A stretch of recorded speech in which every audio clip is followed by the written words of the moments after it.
Hello Rider fans, this last week has been fortunately uneventful for me, which means no side notes for today. Let's go straight to the recap.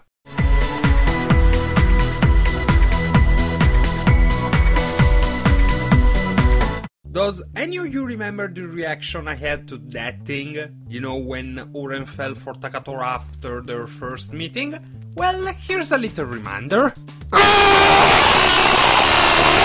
Yeah, the images that planted themselves in my head weren't exactly pleasant, but still, I got used to it, if only because it made for a couple funny scenes. Also, it didn't harm the plot, which was my greatest fear. After all, it's not like something this stupid and disturbing could ever help the plot, right? Right?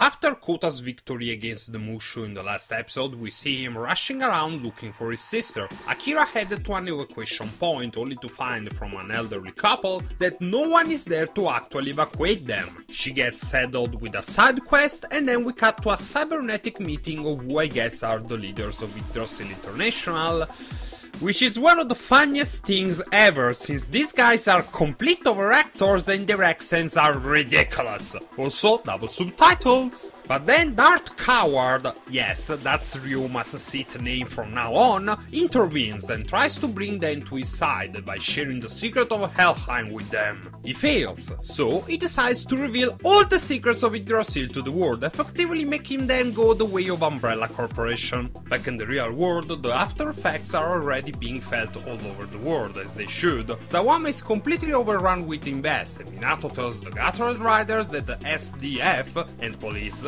will only quarantine the city and not provide any help. Hell, the city was built with the specific purpose of being easily contained according to the topography, and since the government is cracking down, the riders are isolated and alone. It's time for a plan. For now, the priority is getting everyone who hasn't yet to a safe place. While our good guys gear up, we cut to the Green Bishop and Darth Sweater. And ironically enough, the Overlord is basically telling Michan to become his apprentice. Since he doesn't know humans enough, he needs Michan's insight into how best to control them. Again, he has no interest in wiping out humanity, and as you can bet, that deal really tickles Michan's fancy. The backstabber proposes to start by eliminating their greatest threat first, Kota. The Green Bishop agrees and gifts Michan with another Overlord?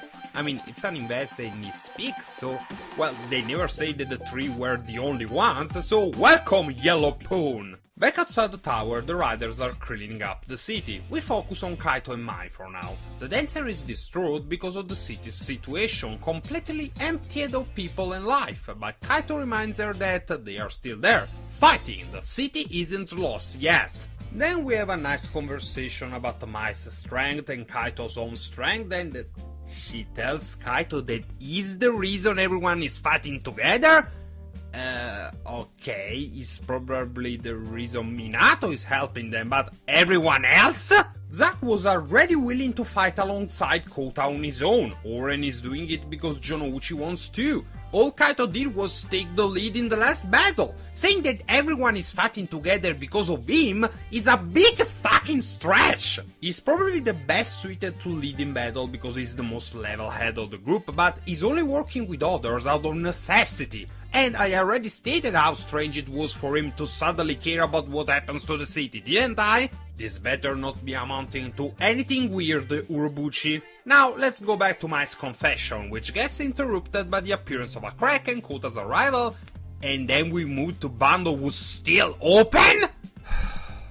Are you trying to get us to forget about the previous scene with something silly, Urobuchi? That's not going to work on me, sadly, and Kota suddenly finds perfectly tasty food blend and has been gorging up on log seeds. Fuck!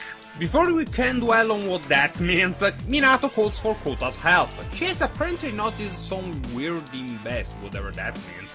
While they look for them in the area, Kota inquires about Minato's betrayal of Yggdrasil. She states, 1. Since they left her to die, she can do whatever the hell she wants.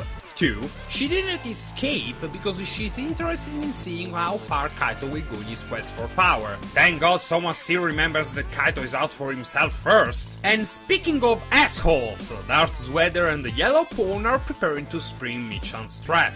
And after another reminder that Michan is really gone to the dark side, we get back to the conversation. Minato makes Kota notice that he has no idea what he will do once he saves the world, which I don't understand why it matters right now. Then she reminds him that since Kaito also wants the forbidden fruit, fighting him will be inevitable. They are then attacked by the Yellow Pawn, who's stronger than what I thought he would be. Well, he still is an overlord even if he's the Green Bishop's servant. Anyway, he kicks Minato's ass and then lures Kota away. It's a trap, of course, and after a brief skirmish during which Michan doesn't intervene or attack Kota for some reason, our hero dons the triumphant arms. Then Michan intervenes, and Kota isn't willing to fight him, even though he completely was 3 episodes ago? What the fuck? Okay, seriously, this is bullshit. 3 episodes ago, Kota made up his resolve about fighting Takatora because of Kaito. Why did he suddenly lose it again? But fortunately, Oren arrives and notifies our hero of the truth.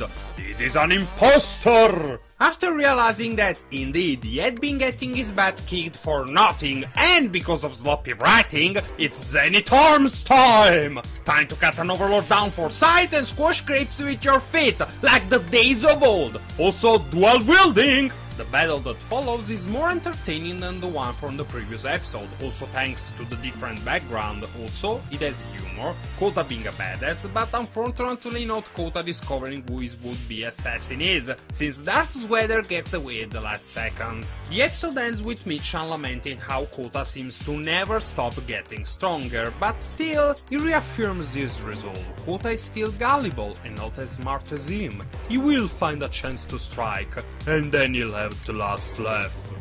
Hoping it sounds more evil than this one.